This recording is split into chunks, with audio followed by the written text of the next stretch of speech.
और जैसा कि हमने वादा किया था कि हर दिन आपको एक नई कहानी सुनवाएंगे, तो आज की कहानी लेकर हाजिर हैं आपके सामने।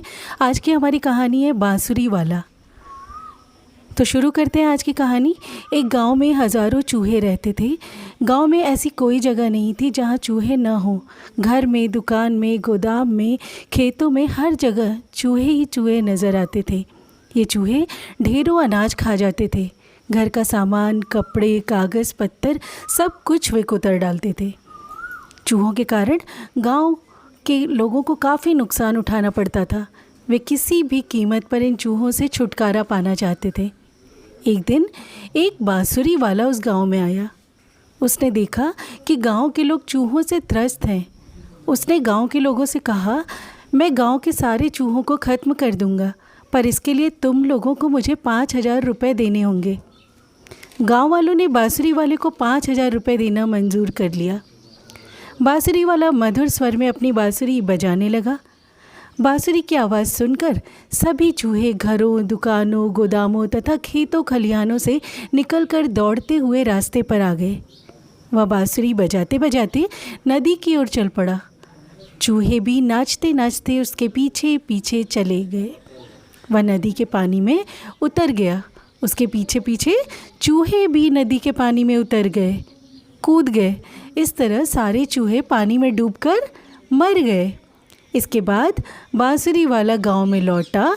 उसने गांव के लोगों से अपने 5,000 रुपये मांगे, पर गांव वालों ने पैसे देने से मना कर दिया। उसके पहले उन्होंने क्या वादा किया था कि अगर वो चूहे को भगा देगा तो वो उसे 5,000 रुपये देंगे, पर वो तो गांव वाले बिल्कुल अपना वादा ही छोड़ दिया और मुकर गए बात से। और उन्होंने कहा कि बांसुरी वाले को पैसे नहीं देंगे। तो बांसुरी वाले ने कहा, तुम लोग बेईमान हो। अब मैं फिर से बांसुरी बजा रहा हूँ। इस बार तुम लोगों को 5,000 रुपये के बजाय 10,000 रुपये देने पड़ेंगे।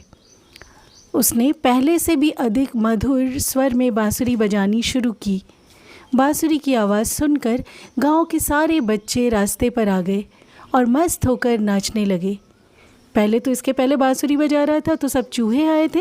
इस बार क्या हुआ कि सारे बच्चे उसके पीछे एकदम बांसुरी की धुन पर पीछे पीछे पीछे पीछे चलते गए और नाचते गए। बांसुरी वाला बांसुरी बजाता रहा और बच्चे मस्ती में नाचते रहे। गांव के लोग न बांसुरी वाले को बांसुरी बजाने से रोक पाए और न ही अपने बच्चों को नाचने से।